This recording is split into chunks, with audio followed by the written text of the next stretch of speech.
Back at Rosecrans headquarters, Stanton's mole, Charles Dana, stretched out on the ground and napped.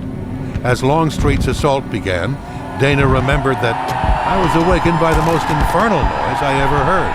I sat up on the grass, and the first thing I saw was General Rosecrans crossing himself.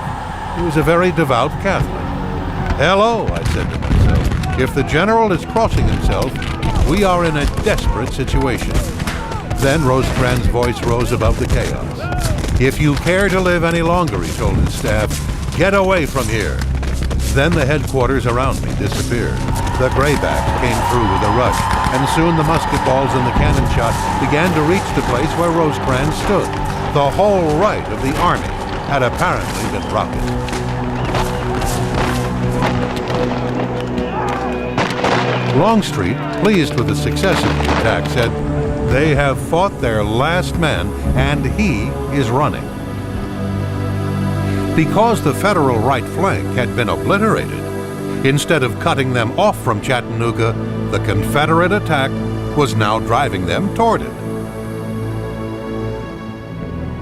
5 Federal divisions were retreating through McFarland's Gap.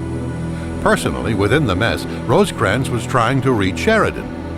His panicked soldiers told him that the Union left was also defeated and in retreat. To confirm the rumors, Rosecrans sends his chief of staff and future president, James Garfield, to find Thomas. Then, in a decision that will impact his military career for the rest of his life, Rosecrans leaves the battlefield for Chattanooga. When Charles Dana arrived in Chattanooga, he sent word to Washington, D.C. My report today is of deplorable importance. Chickamauga is as fatal a day in our history as Bull Run.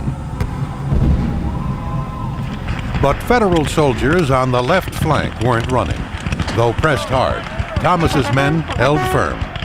Rosecrans' chief of staff, James Garfield, finds Thomas and tells him of the rout of McCook and Crittenden on the Federal right. Then Garfield orders Thomas to prepare to retire. Old Pap explains that they must wait until dark, otherwise his men will be decimated. Garfield sends a message to Rosecrans that Thomas was standing like a rock. Reprinted in newspapers all over the country, the quote stuck. Thomas was forever known as the Rock of Chickamauga.